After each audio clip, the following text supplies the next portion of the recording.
Goeiemôre, kom ons probeer weer. Vanoggend se boodskap is heel gepas vir 7:22 begin.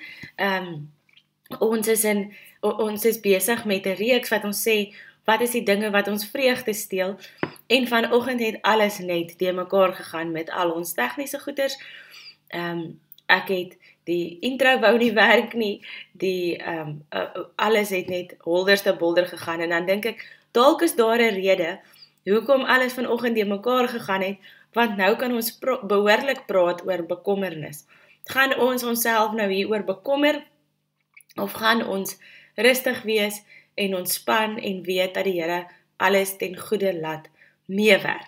Koos, ek sien jy sal hier by ons vanoggend, dis bietjie stadiger wat almal aansluit vanoggend. Ek dink dis omdat ons so klein bietjie laat is, dan is daar sommige van julle wat dalk al werk of skool of hoe ook al toe is, maar nietemin baie welkom hierso. Vanoggend gesels ons oor die 4de ding wat ons vreugde steel, en dit is bekommernis. Nou, bekommernis, weet jy, so goed soos ek, is iets wat deel is van die lewe. Daar's klomp dinge waaroor ons kan bekommer, en as ek jou vanoggend vra, wat is die dinge waaroor jy jou bekommer, dan sal jy dalk vir my 'n hele lang lys kan opnoem. En laat ons eerlik met mekaar wees, baie van die dinge is eg. As jy weet, jou werk waarvoor jy werk is besig met afdankings, en jy bekommer jou dan oor die dag van môre en hoe jy gaan voorsien, is dit eg, dis nie ongegrond nie. As jy sien dat jou kinders dalk op die verkeerde pad is, en jy wil hulle reghelp, en jy weet nie hoe nie, want jy kan sien waarheen lei hierdie, dan is dit gegronde bekommernisse. Maar die Bybel het 'n baie sterk fokus oor bekommernis, 'n baie duidelike boodskap oor bekommernis. Ek wil net gou groeties, Clarie is al hier vanoggend, Sandra, Cathy, Piet, Gerard en Elsabie, ek sien jou net nou by Griefshare ook. Maar bekommernisse is eg. En tog sê die Bybel, bekommernisse is een van die dinge wat ons vreugde steel. Die vraag wat ek jou vanoggend wil vra, is nie of jy dinge het wat jy jou oor bekommer, en of dit gegronde dinge is, waaroor jy jou bekommer is nie. Die vraag wat ek wil eerder vir jou vra is, wat is die waarde van daai bekommernis? Waarop loop daai bekommernis uit? Ek dink aan Matteus wat sê, en ons gaan ander gedeeltes uit Matteus uitlees vanoggend, maar Matteus wat sê, kan jy deur jou te bekommer, 1 el, dit is 1 duim by jou lengte voeg, kan jy enige iets verander deur jou te bekommer?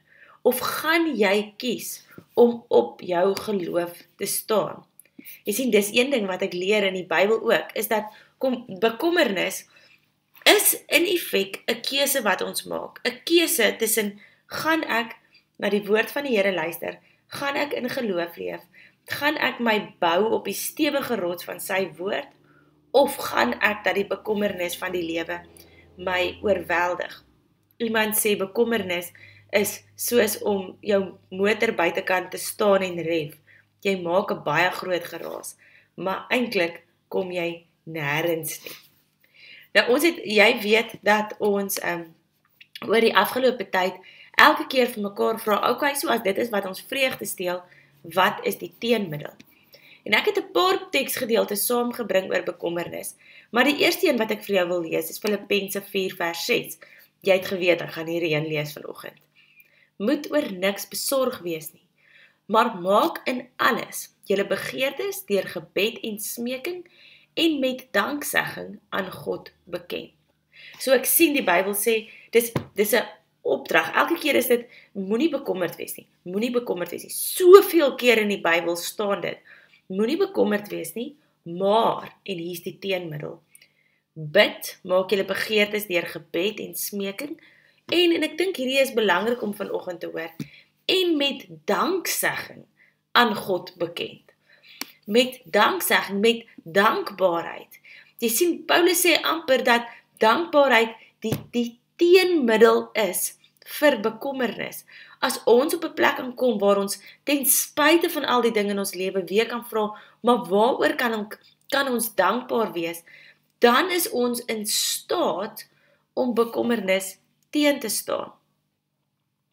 Dankbaarheid is een van die wonderlikste gesindhede waarmee ons kan leef. Dis interessant, daar's wetenskaplike navorsing gedoen wat sê dat dankbare mense is meer geneig om empaties op te tree en hulle vergewe makliker as ander. Daar's ook 'n toets gedoen oor mense wat 'n dankbaarheidsjoernaal hou en hulle het gesê dat daai ouens het 'n beter positiewe uitkyk op die lewe. Dankbare mense is minder jaloers, hulle is minder naaiwerig, hulle is minder materialisties. Om dankbaar te wees verbeter jou selfbeeld, dit verbeter jou verhoudings en selfs jou slaap.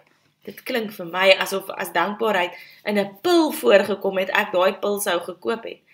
En dan is dit nie vir my verbasend dat God al hierdie dinge, want dis mos wat ons dikwels sien, al hierdie goed wat wetenskap vir ons nou sê wat dankbaarheid doen, het God al geweet en daarom het hy in hierdie versie dit so beskik dat Paulus sê, maar wees dankbaar, moenie bekommerd wees nie, wees dankbaar, laat dit die teenvoeter is.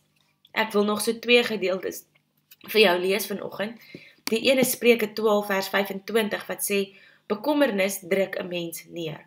Jy weet dit en ek weet dit. Ek weet dat daar situasies oor my lewe gekom het, wat ek al baie bekommerd oor was, slapelose nagte oor gehad het, eintlik angstig oor geword het. En dit het my absoluut neergedruk, my denke oorheers.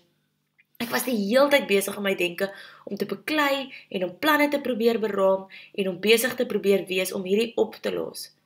En toe hierdie selfde geleenthede weer oor my pad kom, 'n paar jaar later, toe sê ek vir myself, ek kan nie weer so bekommerd wees nie.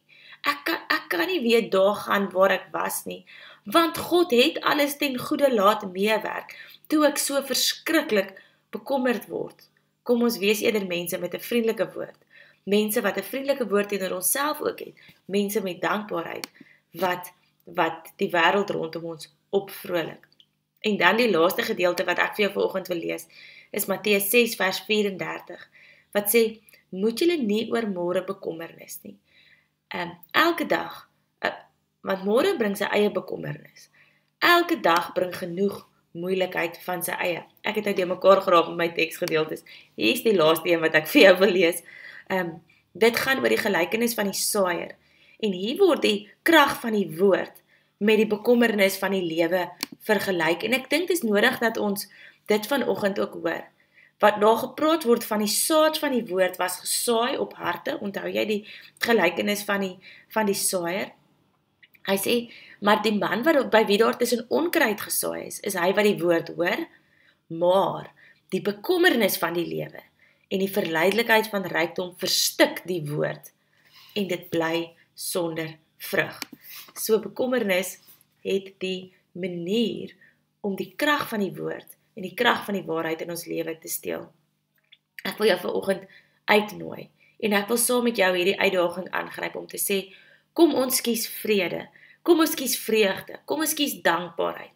Kom ons kies om vanoggend as jou bekommernis ons so oorval en ons hart voel beklem en dit voel partykeer of dit jou hier om jou keel vasdruk. Kom ons kies dan om te sê, nee, ek gaan staan op die woord en ek gaan God vertrou dat hy agter die skerms besig is om ook deur sy krag te werk. Ek gaan bid, ek gaan met danksegging, ek gaan met smeking, ek gaan kies om op God se woord te staan. Mag jy vanoggend 'n baie geseënde Woensdag hê.